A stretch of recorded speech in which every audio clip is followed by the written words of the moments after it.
Welcome back to Boundless Books. Today, we're stepping into Chapter 7 of Harry Potter and the Half-Blood Prince, titled The Slug Club. This chapter introduces us to the eccentric Professor Horace Slughorn's special group of hand-picked students, giving us an early look at how favoritism and connections play a role in the wizarding world.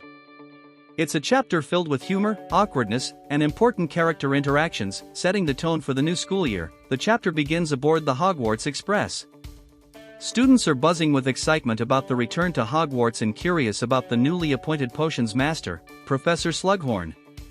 Harry, Ron, and Hermione secure their usual compartment.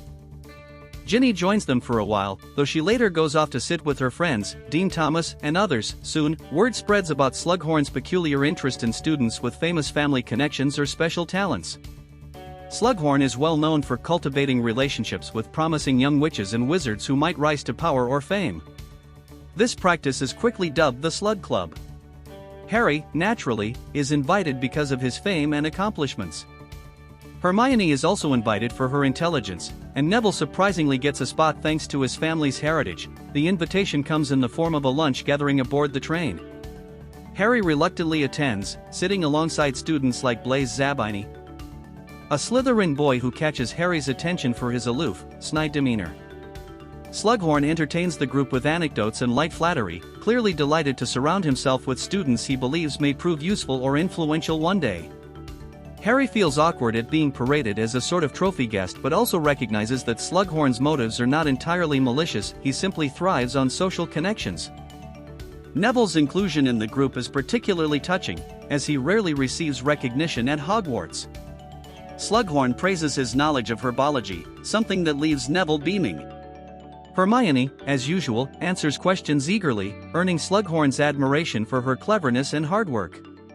Harry notices how Slughorn skillfully flatters each student in just the right way. Meanwhile, Blaise Zabini remains cold and arrogant, providing a sharp contrast to the others. His disdainful attitude catches Harry's attention, reminding him of the smug superiority often associated with Slytherins. After the lunch gathering concludes, Harry quickly retreats, eager to return to Ron and Hermione. He explains the experience to them, expressing both bemusement and discomfort at Slughorn's attempts to collect him as a prize student. Hermione, however, finds Slughorn fascinating and notes that he seems to genuinely admire talent, even if his methods are somewhat opportunistic. As the train ride continues, Harry sneaks away under his invisibility cloak to eavesdrop on Draco Malfoy, who has once again captured Harry's suspicions.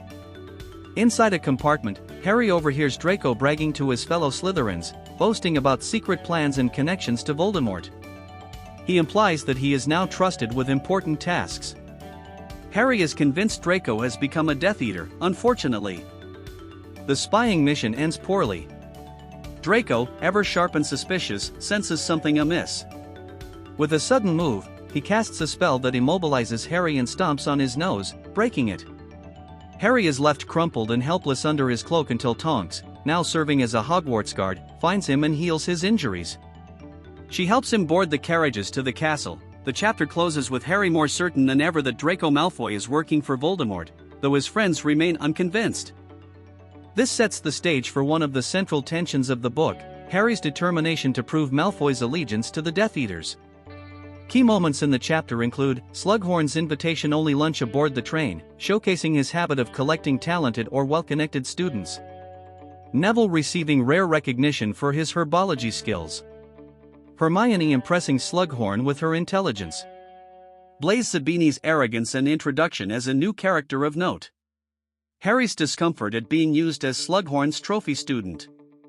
Harry spying on Malfoy and overhearing hints about his secret mission. Draco's cruel attack on Harry, breaking his nose and leaving him helpless. Tonks rescuing Harry and showing her quieter, somber demeanor compared to earlier books. Differences between the book and the movie. The Slug Club lunch on the train is absent from the movie. Instead, Slughorn's club is introduced later at Hogwarts through different gatherings. Blaise Zabini has only a brief appearance in the film and is not given the same attention as in the book. The scene where Draco attacks Harry on the train is drastically shortened in the movie. Tonks is replaced by Luna Lovegood, who finds Harry and helps him.